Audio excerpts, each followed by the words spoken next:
পৃষ্ঠা ৬, বন্ধনীর মধ্যে চয়। আমি কান পেতে রই, আশাপূর্ণা দেবীর ভূমিকা চলছে। আমি কান পেতে রই বেশ বড় মাপের একটি উপন্যাস, 570 পৃষ্ঠায় যা বিধৃত। কাহিনীর বুননে রয়েছে ঘরপালনা কিশোরের কাছে নায়িকার নিজের জবানবন্দিতে তার দীর্ঘ জীবনের ইতিবৃত্ত। অবশ্য ঠিক জবানবন্দির পদ্ধতি যে সবসময় মেনে চলা হয়েছে তা নয়, আসলে আবার ওটি ওই কিশোরের বার্ধক্যকালে স্মৃতিসূত্রের মাধ্যমেও বলা হয়েছে। কাহিনীর নায়িকা সুরবালা হচ্ছে একটি পথে কুড়িয়ে পাওয়া সদ্যজাত শিশু। নিঃসন্তান ব্রাহ্মণ দম্পতি ভবতারণ চক্রবর্তী আর নিস্তারিণী চক্রবর্তী গিয়েছিল ঘোষপাড়ায় সতীমার মেলায় সন্তান কামনায় ডালিম গাছে ঢিল বাঁধতে। হিমসাগরে স্নান করে ঢিল বাঁধা পর্ব চুকিয়ে নিস্তারিণী যখন মেলায় এদিক ওদিক ঘুরছে, তখনই হঠাৎ একেবারে হাতে হাতে প্রাপ্তি। এক জায়গায় কিছু মানুষের জটলা আর কলরোলে আকৃষ্ট হয়ে এসে দেখে এক অভাবিত দৃশ্য। মেলায় এসে কলেরায় মৃত্যু ঘটে যাওয়া এক রমণীর পাশে পড়ে আছে ফুলের মতো ফুটফুটে সুন্দর একটা মেয়ে। কলেরার রোগী বলে কেউ কাছে যেতে সাহস করছে না, দূরত্ব বাঁচিয়ে জটলা করছে। নিস্তারিণী দ্বিধা ঘুচিয়ে এগিয়ে গেল, অসংকোচে সেই শিশুকে কোলে তুলে নিয়ে বলল, এ আমার মা সতীমা, একে আমার হাতে তুলে দিয়েছেন। ভবতারণের চিন্তা আপত্তি কোনো কিছুতেই কান না দিয়ে সে সেই মেয়েকে বাড়ি নিয়ে আসে। তার অসামান্য রূপ দেখে নাম রাখে সুরবালা। তদবধি সুরবালা ভবতারণ চক্রবর্তী আর নিস্তারিণীর নিজের মেয়ে। পাড়া ছেড়ে চলে আসে অন্য পাড়ায়, কেউ জানতে পারে না এই মেয়ে তাদের নিজের মেয়ে নয়। ভবতারণের মধ্যে যে ভাবই থাকুক, নিস্তারিণী কেমন এক অন্ধবিশ্বাসের আবেগে ভাবে দেবীর দান এই মেয়ে তারই। পৃষ্ঠা বন্ধনীর মধ্যে 7। তাকে পালিত কন্যা বলতে রাজি নয় সে, পরম যত্নে লালন করে। ক্ষমতার কতটুকু? অতি দরিদ্রের সংসার, বস্তির মধ্যে একখানা খাপড়া চালের ঘর, তাও জলের ব্যবস্থা নেই। তার জন্যে অনেক কষ্ট, ... তবু তার মধ্যেই প্রাণের ভালোবাসা দিয়ে লালন পালন। উপার্জনে অক্ষম স্বামী ভবতারণকে নিস্তারিণী গঞ্জনা দিতে কসুর করে না, কিন্তু ভবতারণ যে বাবা আউল চাঁদের শিষ্য, তাদের ওপর যে কটি হুকুম আছে, হুকুম উদ্ধৃতির মধ্যে। বন্ধনী শুরু উপদেশ নয় হুকুম, বন্ধনী শেষ তার প্রথমটিই তো হচ্ছে সদা সত্য কথা বলিবে। এই হুকুম মানতে ভবতারণের উপায় করার উপায় নেই, কারণ দৈবচক্রে তার জীবনের প্রারম্ভে কে যেন তাকে দালালি পেশায় ঢুকিয়ে দিয়েছিল। ভবতারণ তার বাইরে আর কোনো পেশাই জানে না, অথচ ওতে সদা সত্য কথা বলিলে দারিদ্র দশা ঘোচবার কোনো সম্ভাবনা থাকে না। তবু মেয়েকে পরম আদরেই রাখে নিস্তারিণী, আর ভাগ্যচক্রে এই দীর্ঘকাল পরে প্রায় বুড়ো বয়সেই তার নিজের গর্ভেও সন্তান আসে, পুত্র সন্তান।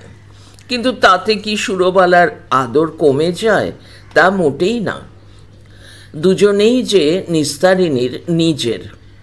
মেয়ে একটু বড় হতেই ধরা পড়ে পথে কুড়োনো এই মেয়ে শুধু অসাধারণ রূপলাবণ্যেরই অধিকারিণী নয়, বিধি দত্ত একটি অসাধারণ কণ্ঠ সম্পদেরও অধিকারিণী সে। গানের গলা তার অপূর্ব। 4-5 বছরের মেয়ে কোথাও একটু শুনে আসা গানের সুর গলায় তুলে তার ঝংকার তুলে সকলকে অবাক করে দেয়, মোহিত করে দেয়। কে জানে কি তার জীবন ইতিহাস, কোন সূত্রে এমন অনবদ্য সৌন্দর্য আর সুর ধরা দিয়েছে একটা পথে পড়ে থাকা কুড়িয়ে পাওয়া মেয়ের কাছে। লেখক সেখানে কখনো যবনিকা উত্তোলন করেননি, কিন্তু ওই রূপ আর গুণটি হলো সুরবালার কাল, কয়কাল কাল উদ্ধৃতির মধ্যে। ওরাই তাকে ছিনিয়ে টেনে নিয়ে গেল একটি শান্ত ভদ্র পরিবেশ থেকে অন্য এক ভয়াবহ জগতে, যে জগতে চোখ ধাঁধানো ঔজ্জ্বল্য আছে, তীব্র আকর্ষণ আছে, নেই পবিত্র গৃহজীবনের পরিবেশের শান্তি। ভাগ্যের পাকচক্রে এই গৃহস্থ পাড়াতেই এক দেউলে হয়ে যাওয়া বড়লোকের মস্ত বাড়িটি কিনে ফেলে বাস করতে আসে মতি কীর্তনওয়ালি। মতির বয়স হয়েছে, তবু ঠাট্ঠমকের জোরে এখনো তার মুজরোর ব্যবসা বজায় করে চলেছে। হঠাৎ একদিন সেই মতির নজরে পড়ে গেল অদূরবর্তী একখানি মাত্র মেটে ঘরের বাসিন্দা নিস্তারিণীর মেয়ে সুরবালা। অতঃপর যা পরিণতি হবার তাই হয়, নজরে পড়ে যাবার পরই খপ্পরে পড়ে যাওয়া। দরিদ্রের সংসারে এসে পড়ে লোভের ছায়া। নিস্তারিণীর বহু দ্বিধা দ্বন্দ্ব আর বিদ্বেষ বিতৃষ্ণা সত্ত্বেও সুরবালা ধীরে ধীরে হয়ে যায় মতি কীর্তনওয়ালিরও। মতি কীর্তনওয়ালির ... হয়তো সবটাই নিস্তারিণীর অর্থলোভের ফলে নয়, সুরবালার গান শেখবার দুরন্ত আকর্ষণেও। পৃষ্ঠা বন্ধনীর মধ্যে 8। গান আর সুর সুরবালাকে যেন একটা অলৌকিক সুরলোকে পৌঁছে দেয়। ফলশ্রুতিতে দেখা যায় সুরবালাও একদিন মতি কীর্তনওয়ালির সঙ্গে মুজরোয় যাচ্ছে।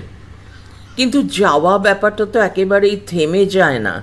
সেই যাওয়া সুরবালাকে বহু দূরে টেনে নিয়ে যায়। এই যাওয়ার ইতিহাসের মধ্যে রয়েছে মতি আর সুরবালার মধ্যে স্নেহ আর ভালোবাসার সম্পর্কের সঙ্গে স্বার্থের টানা পোড়েনের এক রূঢ় রুক্ষ দৃশ্য। রূঢ় হলেও বড় বাস্তব। তবে একটি লক্ষণীয়, সুরবালার মধ্যে নম্রতার বড় অভাব। সেটাই তাকে মতির সঙ্গচ্যুত করে। অতঃপর সুরবালা আর মতির কেনা নয়, স্বাধীন।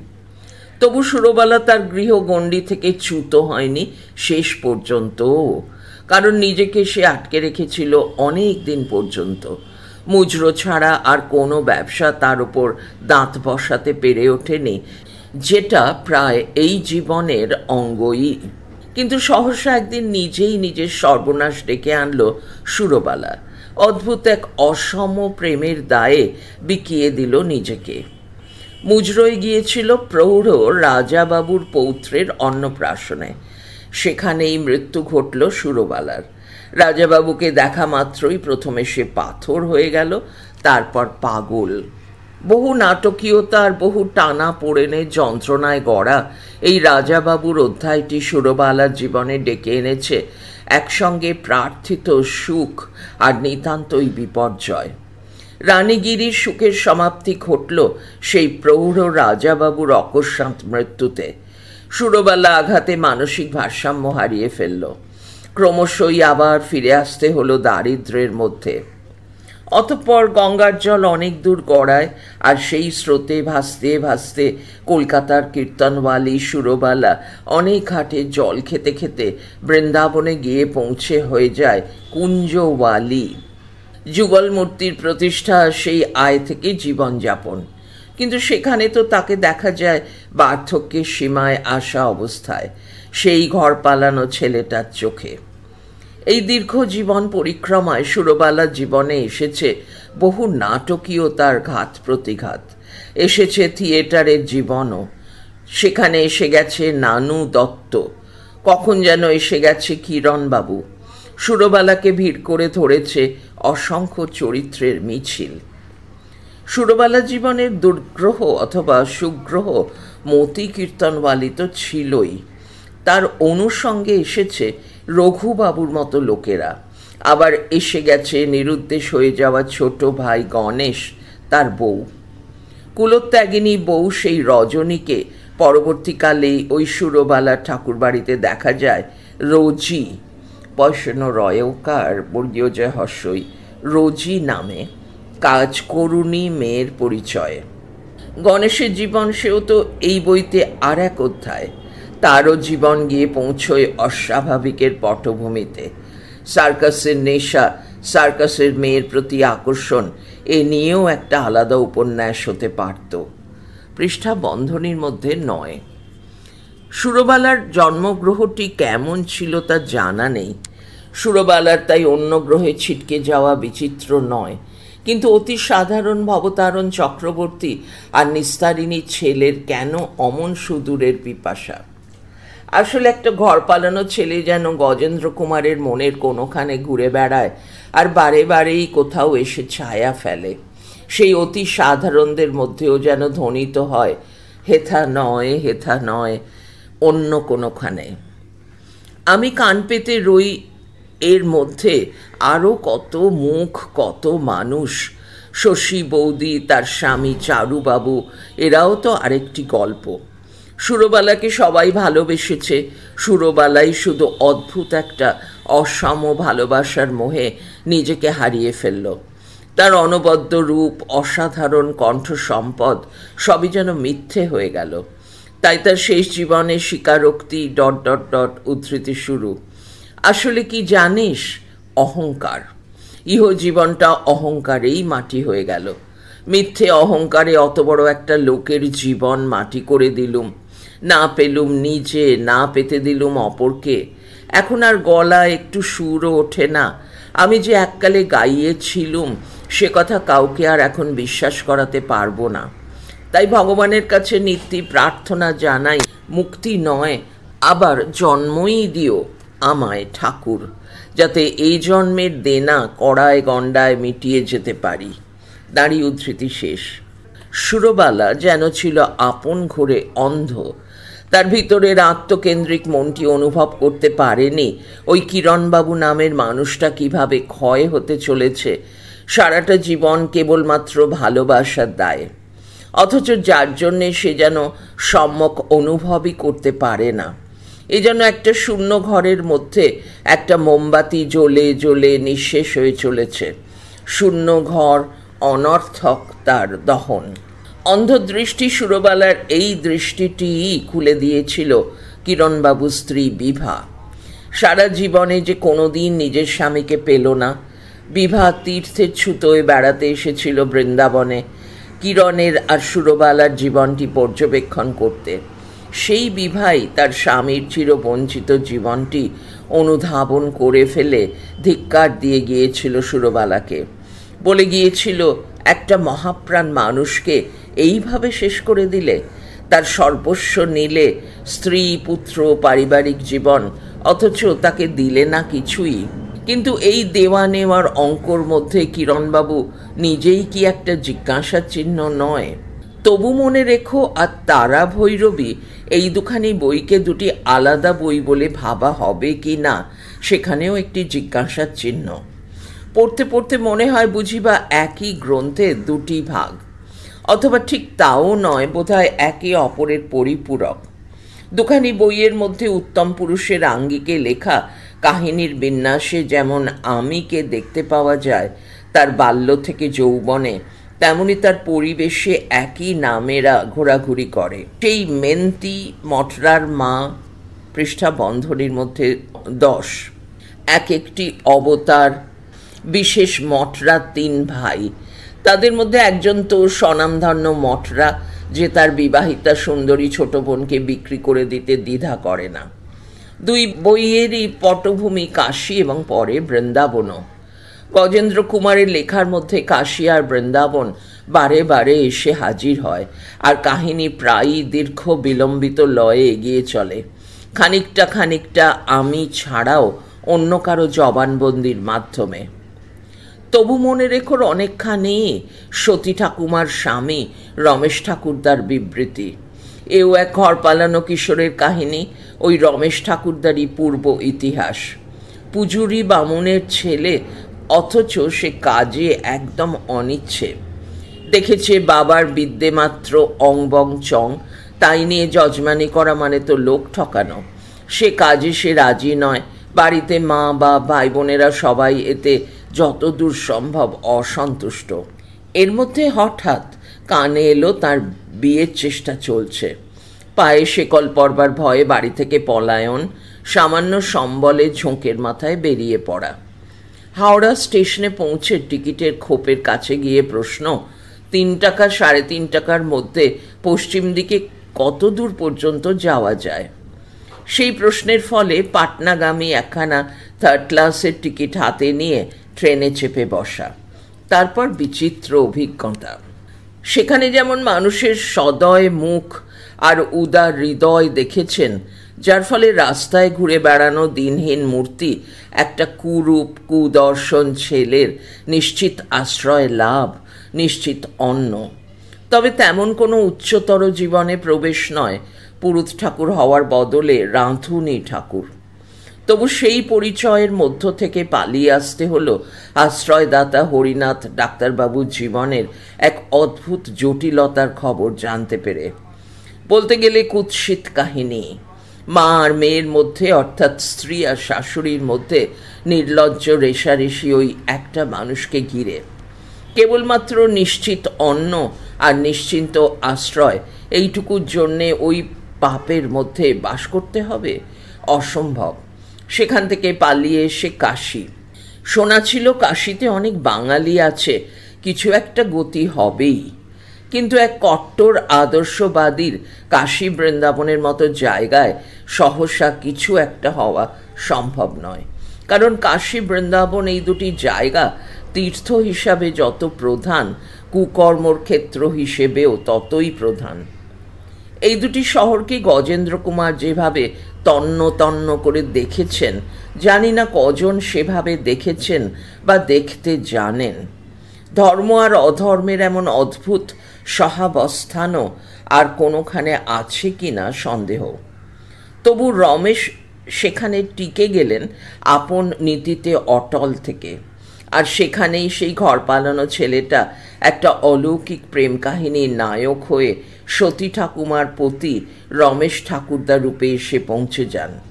বয়সে 22 বছরের ছোট ওই সতী নামের মেয়েটা কোন পরিবেশে অমন করে তার প্রেমে পড়ে নাছোড় বান্দা হয়ে বিয়ে করে ছাড়ল।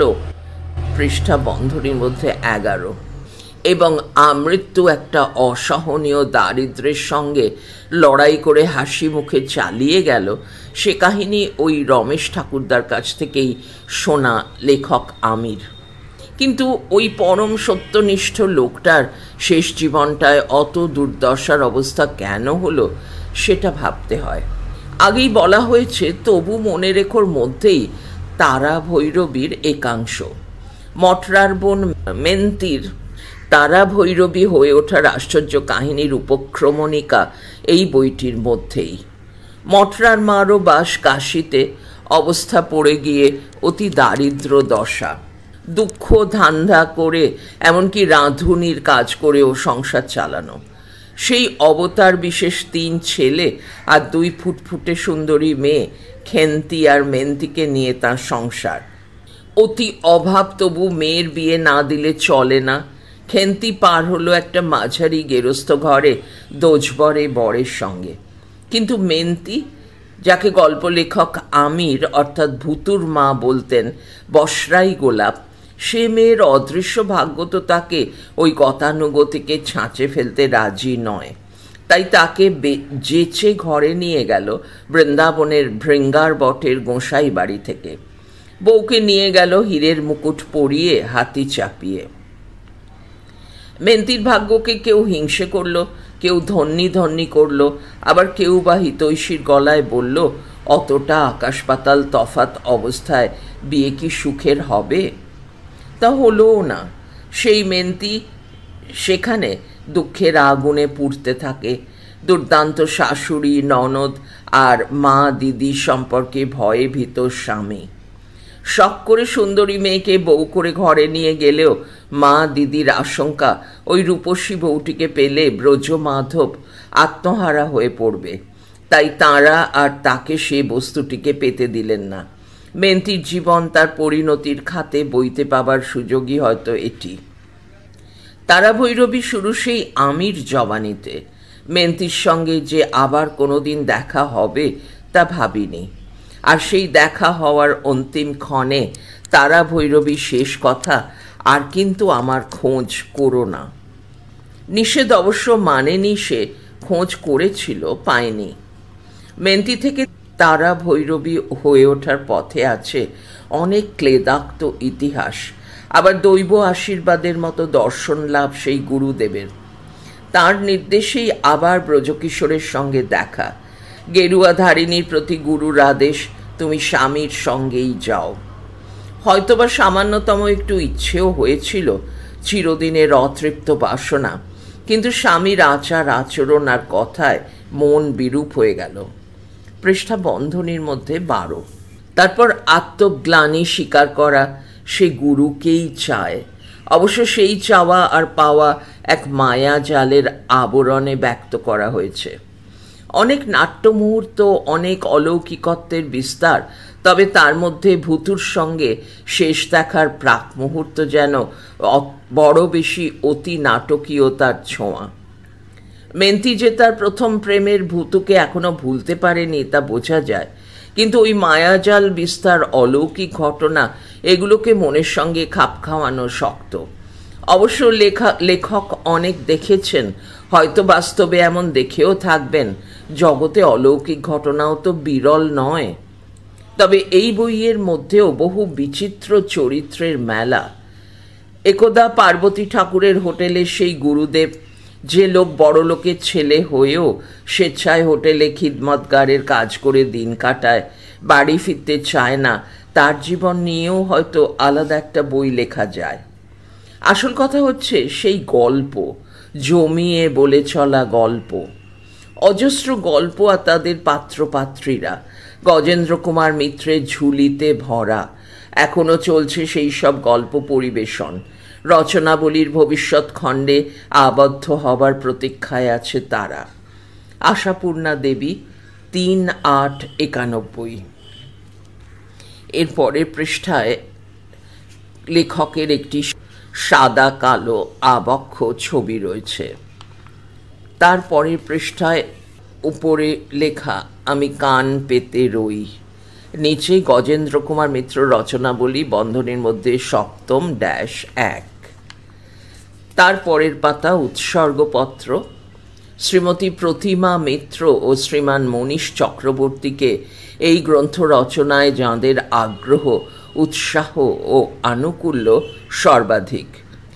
নিচে উদ্ধৃতি শুরু, আমার জীবন পাত্র উচ্ছলিয়া মাধুরী করেছ দান। তুমি জানো নাই, তুমি জানো নাই, তুমি জানো নাই তার মূল্যেরও পরিমাণ। উদ্ধৃতি শেষ দাঁড়ি। এরপর পৃষ্ঠা ৩ থেকে মূল পাঠ উপন্যাস শুরু হচ্ছে। চলছে পরের ফাইলে।